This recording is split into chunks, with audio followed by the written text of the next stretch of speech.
My friends, I have a story I'd like to share with you. Like many inspiring stories, this one begins with brokenness, depression, hopelessness.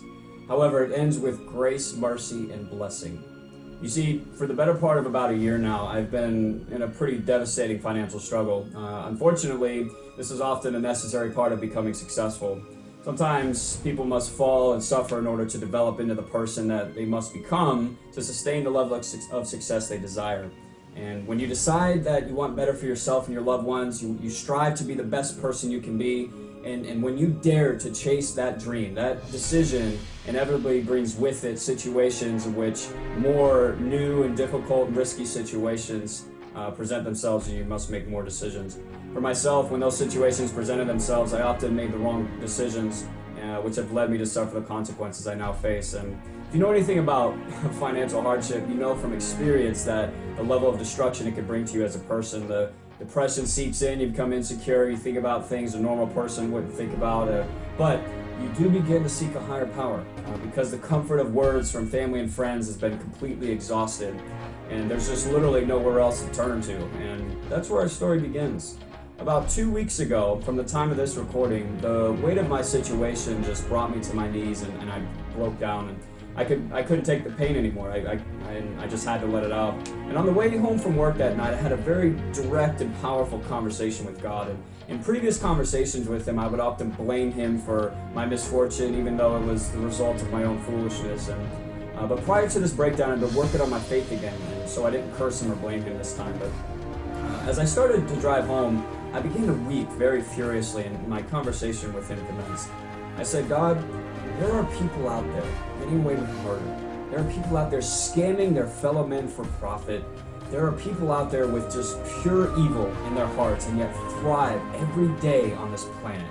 But yet, here I am, your imperfect but good and faithful servant, just wasting away in financial destitution. It's not right.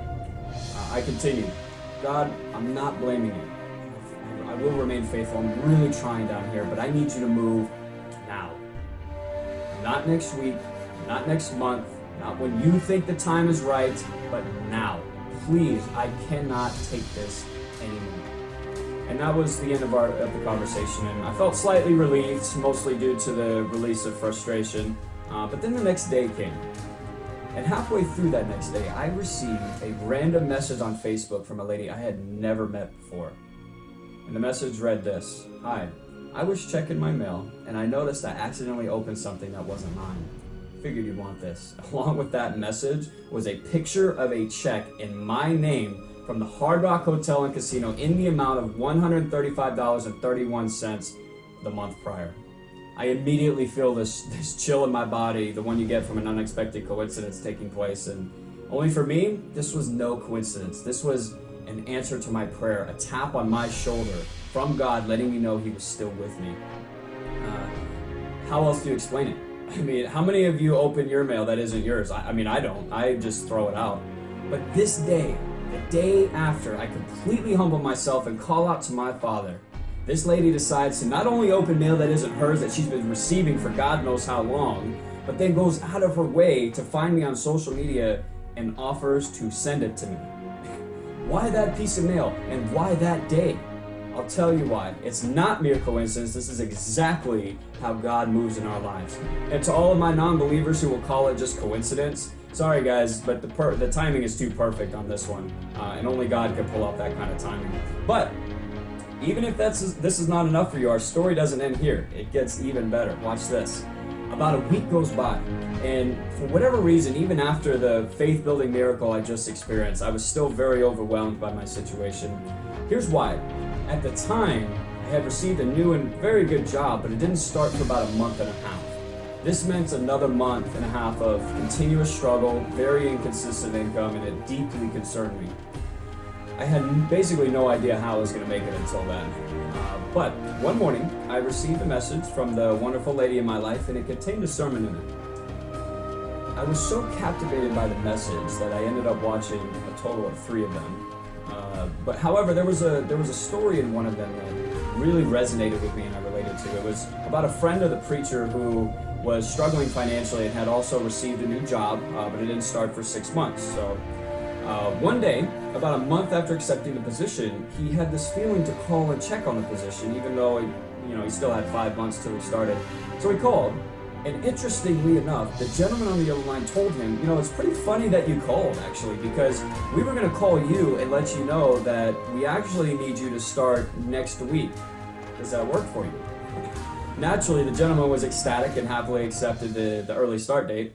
And watching that sermon just really inspired me, and it reminded me of what God had done for me the week before. However, that day, while I was at one of the jobs, I was working until mid-July when I would start my new job, I kind of broke down again, went to the restroom, I looked in the mirror, and I started praying again. I said, Lord, I'm so grateful for your recent blessing in my life. And I don't even know if I can ask for any more right now. But if you can, I still need you to move, please. I just have no idea how I'm going to make it until mid-July, and it's just freaking me out. I don't know what to do. Guys, not even 2 hours later, while still at work, I receive a phone call from the company I was supposed to start with in July. This is what she says. I'm so sorry. I know this is probably really awkward, but we just had someone fall off who was supposed to start this week. Is there any chance at all you would be able to fill that spot and start tomorrow? I go completely numb. The chill in my body returns. I have to literally hold the tears back until I'm off the phone with this lady. I was just at a complete loss for words. I had just watched the sermon with this same exact story the morning before and had literally just prayed about it 2 hours before the phone call. The next day, I go in and fill out my paperwork, and I asked the lady that called me, just out of curiosity, how many people did you call before me? She said I was the first one. I just smiled because I've always been fascinated with how God moves in our lives. It's an absolute work of art. She could have called any of the other 5 delegates I was going to start with, who would have eagerly accepted the early start, leaving me to struggle for the next month and a half. But God had a different plan, and they called me, and now I work for the most successful and prestigious resort and casino in Las Vegas. Is that luck, coincidence, my own perseverance? Not a freaking chance, guys. I wish I was that lucky and I wish I was that good, but I'm not. These are the results that happen when a child of God humbles himself before his Father and calls out to him for help. Now, I want to make something clear. I'm not saying that God is this genie in the sky that will come to our rescue at the snap of our fingers. But what I do want to make abundantly clear in this message is that even in the midst of your trials and tribulations, whatever they may be, He is still with you. Never be afraid or ashamed to reach out to your Creator, beg His forgiveness and mercy, and to bestow great blessing in your life. For any child of God who moves boldly towards Him, He too shall move boldly towards you. And I am an absolute testament to this. How else do you explain these events? Do you think it was all on me that I made it happen? Do you think I sat in my room and did some meditation for 30 days and manifested it into my life? Not a chance. Not a chance. I assure you, my role in this journey was very small. For the past year, I've been the most negative, depressed, beat down, hopeless piece of crap I've ever known. I didn't even recognize myself, to be honest. And yet, here I am now, sharing this incredible story of resurrection with you. How? Because the grace of God is more powerful than the sins of Satan. Believe me when I say this. The level of transgression in your life is nothing compared to the power that your Creator has to take those transgressions and turn them into the greatest blessings of your life. So to anybody who has fallen into the depths of despair and you think there's just no way out, I say this to you. God is on your side. And with God on your side, you have the option at any moment to completely surrender to your Creator. The Creator that loves you so much that no matter how far off His path you wander, no matter how many times you curse His name and turn to this world for help instead of Him, the moment you surrender to Him, He will happily take all of your burdens that plague your life and smash them to pieces. So let these difficult times become the memories that remind you of how good our God is and how He lifted you out of them and placed you on the mountaintop. Whatever you're going through, please do not give up. Through Him, there is always hope, and where there's hope, there is victory. You were put on this earth for a purpose, and that purpose is greater than anything that can get in your way. Partner up with your Creator and shatter the obstacles of this world. Become a force to be reckoned with. Become the person you were meant to be. Rise to your throne and never let Satan take it from you. Be bold, be great, and keep the faith, my friends. God bless.